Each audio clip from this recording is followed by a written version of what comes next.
Okay, it's 2:00. We'll return to open session. We're on item 5. I'll return to open session at 2:00. And general session, open forum, general discussion, approval of rate adjustments. Let me point out that we've received one letter regarding the rate adjustments concerning the difference in rates between in-city and out-of-city. That we'll put that in the record of this meeting. And I also have a statement I'd like to make that is in regard to that. The BPW has been working with Utility Financial Solutions, LLC, for the past several months to evaluate the appropriateness of BPW rates. The board discussed UFC's conclusions and recommendations during the public workshop meeting on February 10th. The proposed increases were discussed in a Cape Gazette article covering the workshop discussion in February. The board published a letter to the editor in the Cape Gazette on March 18th discussing the proposed increases and inviting public discussion during the board's March 23rd meeting. The board heard public discussion during the March 23rd meeting and held the public record open until today's meeting. Anybody would be hard pressed to claim that they did not have notice or opportunity to present their views for the proposed rate increases. The issue was well published, well vetted, well discussed, and is properly before the board for consideration and decision. Throughout this process, we have not received any opposition from the public concerning the proposed rate increases. That, I think, is a testament to the service provided by the board and the fact that our already low rates will still be very competitive even after the proposed rate increases.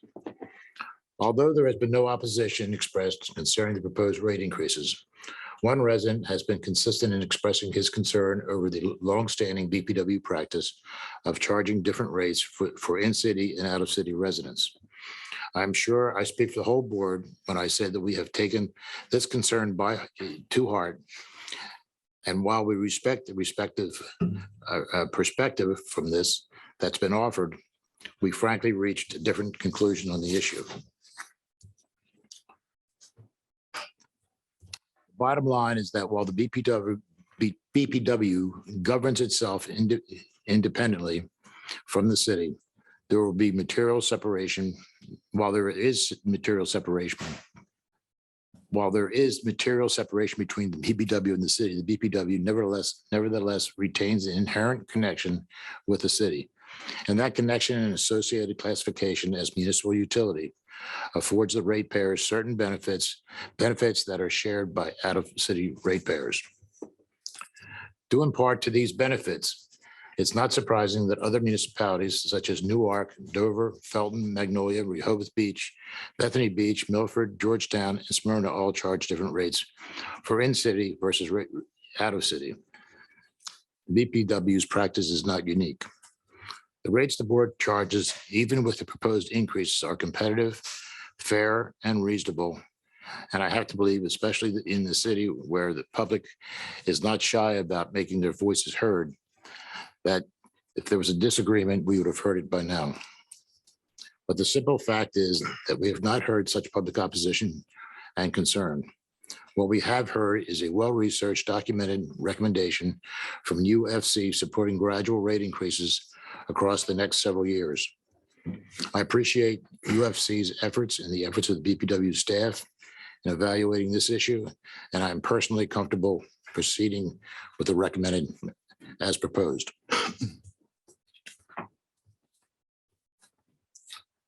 There'll be no, since we've had those workshops and open meetings to discuss this, there'll be no comments taken from the audience today. Any discussion on the rates?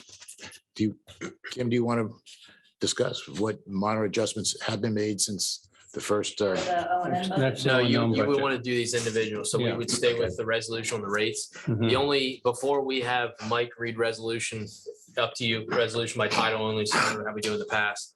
The only note that I would make is everything materialistic is the same as far as definitions within this rate increase, except for one, that is on the industrial rate. Through conversations with Dawn has given the recommendation that we move to a fixed industrial rate similar to commercial and residential, which then would throw the PCA charge back in for the industrial rate. PCA is basically your power cost adjustment. It could be in the positive, it could be a negative. It's all based on what your rates are versus what your losses are. So just making that note, as that is the only theoretical definition change within the rates themselves. Okay. The only comment that I would make, nobody wants to raise rates. That's not what any of us want to do. Given inflation, given the environment and health and safety of this area, it is necessary to do it. And it's not in anybody's best interest to have that necessarily, but there have been times in the past where we've been able to reduce rates. So if something does shift with inflation, with other things, we always have the ability, as we've done in the past, to pull those rates back. And Dawn gave the recommendation that we are in a very volatile market from a lot of different aspects. And so, you know, obviously her recommendation is to keep a close eye on everything, keep a close eye on cash balances. And as time changes, just keep an open communication with her. And then in the near future, talk about having a full-blown rate analysis, similar to what we had in 2016, 2017. And just in support of what Earl just said, I think the public is well aware that we have got a very major capital program in place to ensure that the utility infrastructure is kept up to date and is ready for what's coming in the future. And part of this rate increase is to account for that.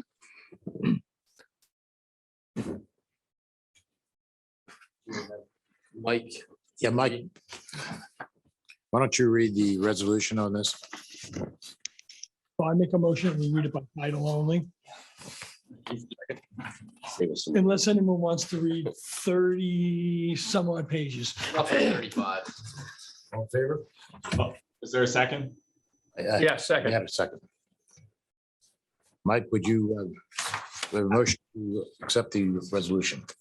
No, I've got to read it by title only. I'll just first comment. I was going to make the point that Tom made, which is I'm happy to read it, but as the person who has to read it, reading 34 pages is not high on my list today. So I appreciate the motion by title only. And with that, Board President Lee, members of the board, resolution number 22-00. Austin, what's the number?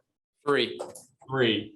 A resolution of the Board of Directors of the Board of Public Works of the City of Lewes establishing fees and rates for the utility services within areas served by the Board of Public Works. Mr. President, resolution number 22003 has been read by title only and placed before the board for its consideration and adoption.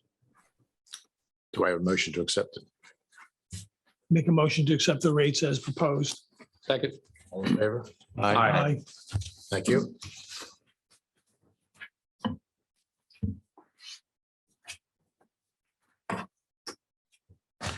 Item 6, open forum general discussion for approval of proposed 2022-2023 operations and maintenance budget. Mr. Cowan.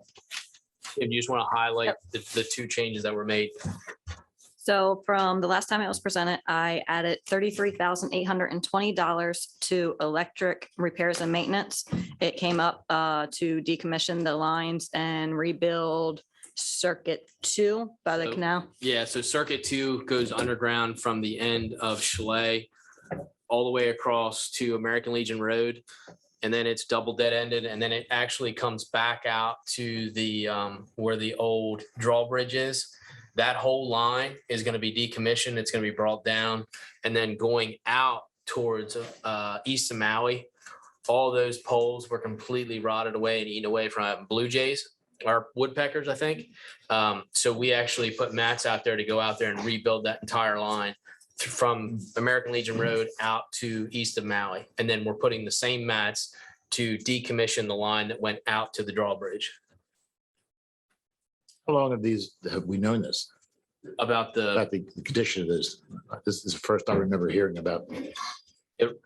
Rhett's been pretty, what would be the word? Proactive. Proactive, yes, that'd be the word. Fresh eyes. Yes, fresh eyes. So are those mats that are to the Savannah Road side of the trail, your mats? Yes, Okay. And are you going to clean up the trees that you've cut? You've cut a lot of trees in there, yes, and some of them are like 6 inches in diameter. yeah, just to gain access because you couldn't. I'm not questioning couldn't get that.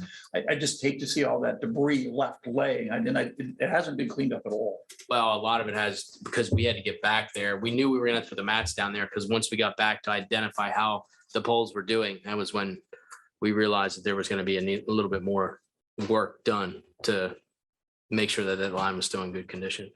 But you're still working back there. Yeah, the mats were in places. It was, Mhm. I thought when I saw it, because I walked that trail, I thought perhaps it had to do with the moving of the bridge. But now you explained, because it doesn't really come out where the bridge is. Mhm. And I was like, how did this happen? And so, okay, thank you. And then the other change was to the administrative line. I brought that back up to last year's amount. It was originally a reduction to account for an additional office employee and an IT assistant. And that was, we did our reviews and also we had a conversation because one of the topics of discussion is AMI. And we met with the city of Seaford yesterday, and through our discussions, it just reaffirmed the fact that right now we have one true CSR, that's Suzanne. The city of Seaford has essentially 4, but 2 full-time that work the front desk all the time. When and if we switch to AMI, they said that you essentially take the burden from the linemen who go out and actually do the manual disconnects to the office, because if you do it, you can pull your reading. So if you have a settlement that's at 4 o'clock on this day, you click a button, you pull your reading, and that day you can shut the meter on, shut the meter off. So you move that to, it's easier for the office staff, but it also pulls the responsibility back on the office staff.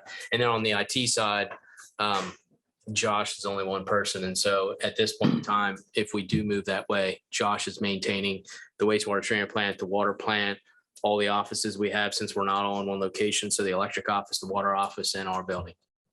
Yeah, one of the Seifert said was that it frees up linemen to do lineman type work versus either disconnect, reconnects, Settlements. disparities in billing that come up, so on.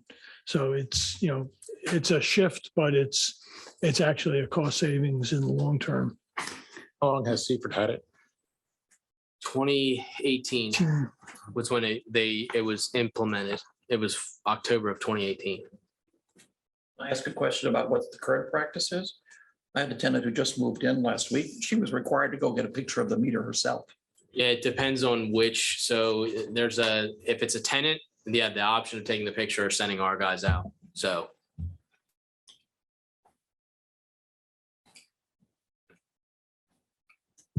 So she had an option, not a Not requirement. the way it was presented to me. I didn't get that from talking to her. I obviously never called you all. But she called me and she said, I've got to go get a picture of the meter and I don't know where it is. I'll follow back up with that. All right. Anything else? No, not on Before we- them. Do I have a motion on this? Make a motion to accept the O&M budget of 2022 to 2023 as revised.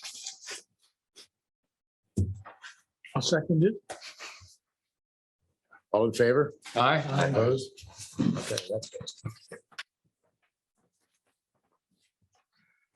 Capital is exactly the same. Nothing has changed from the March 23rd meeting. So nothing has been revised.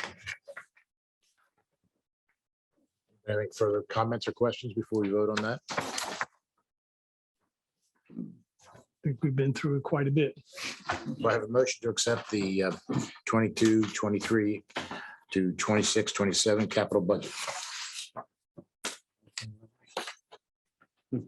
Make a motion, we accept that capital budget 2022, 23 to 26, 27. Second. All in favor? Aye. Aye. Opposed? Thank you.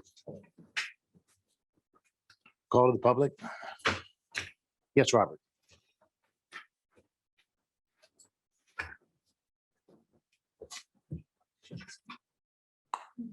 Good afternoon. I'm Robert Kennedy. Is it on? Hot mic. Oh, you won't have any problem here. I'm Robert Kennedy. I live at 123 in Open Shore Circle. I attended the wastewater workshop on Thursday via Zoom. And of the three proposals discussed, I believe that participating with Sussex County seemed to be the best long-term solution for the BPW and its customers. Partnering with the county addresses future BPW wastewater treatment plant issues such as susceptibility to flooding, increased costs to operate the plant from both an operator and a equipment perspective, damage to the marshland as a result of accidental discharges, and improved aesthetics if the wastewater plant treatment is just demolished after the transition occurs. Before entering any binding obligations or agreements with the county, more information needs to be obtained regarding cost to process BPW effluent and whether or not such charges would be subject to negotiation. Also, I was wondering if the BPW could tie the processing cost into a charge to the county for canal discharge using BPW assets and permits. More information is needed, but based on the options available, I believe that partnering with the county seemed to be the clear-cut best choice for all. That's just all I wanted to say on the matter. Thank you. Thank you. We'll consider that at a future meeting, of Thank course. Thank you. No comments on that. Okay. Well, if not, call to the press. Okay, do I have a motion to go into executive session. So moved. Second. All in favor? Aye. Aye. Okay, thank you.